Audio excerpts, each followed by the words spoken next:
দুটাকৈ প্ৰডাক্ট আমি অৰ্ডাৰ কৰিছিলোঁ। প্ৰডাক্টকেইটা এতিয়া আনবক্সিং কৰিবলৈ ওলাইছোঁ। চাওক, এয়াৰ প্ৰডাক্ট হয়।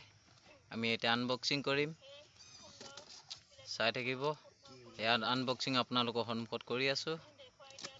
এয়া আনবক্সিং কৰিছে সৌটি গগৈয়ে। চাওক, এয়া কি সুন্দৰকৈ পেকিং কৰিছে। চাওক, অলপো দুখ কষ্ট নোপোৱাকৈ। এয়া আপোনাৰ মেমু দিছে কেনেকৈ। এয়া চাওক কেনেকৈ এইটো ব্যৱহাৰ কৰিব লাগিব মেডিচিনকেইটা। ইয়াত লিখা আছে, এয়া ইয়াত লিখা আছে। চাওক, আৰু ইয়াত আনবক্সিং হৈ আছে। এইটো এটমি টুথব্ৰাছ হয়। এইটো এটমি টুথব্ৰাছ হয়, আৰু এইটো এটমি টুথব্ৰাছ হয়। টুথব্ৰাছ হয়, ডাঙৰ মানুহে ইউজ কৰা। আৰু এইটো আহিছে এটমি 100 বুলি স্পাইলিনা হয়। এইটো যদি আপোনালোকে ইউজ কৰে, এইটো গাৰ বিষৰ পৰা ভাগৰৰ পৰা আৰাম পাব।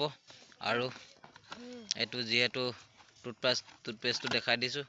এইটো টুথপেষ্টটো আপোনালোকে ইউজ কৰিবলৈ হ'লে আপুনি জ্বৰ, মাথা বিষ, কাহ আদি হ'লে আপুনি অলপমান গৰম পানীৰ লগত টেবলেটৰ নিচিনা অলপমান খালে ভাল পাব, আৰু খৰ খজুলিৰ পৰাও ৰক্ষা পাবলৈ সক্ষম হ'ব। প্ৰায় এই টুথপেষ্টটো 21টামান বেমাৰৰ গুণাগুণ আছে। Thank you. হয়, আমি যিকেইটা বস্তু অৰ্ডাৰ কৰিছিলোঁ সেইকেইটা বস্তুৱে পাবলৈ আমি সক্ষম হ'লোঁ। Thank U.